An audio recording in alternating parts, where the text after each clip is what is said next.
Jezoa o matokianao ao sambatra izay mamindrafo fa amindrano. Andrea manitrafo izy no fidian'ny Jezoa o mpitansoratra tsy o mpotoloiny fa mindrapon'Andrea mianitra imazera Faustina mba anpiely izany afatra lehibe izany ankehitriny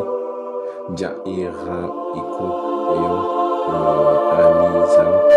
tontolo izao ianao hitondra ny famindrapo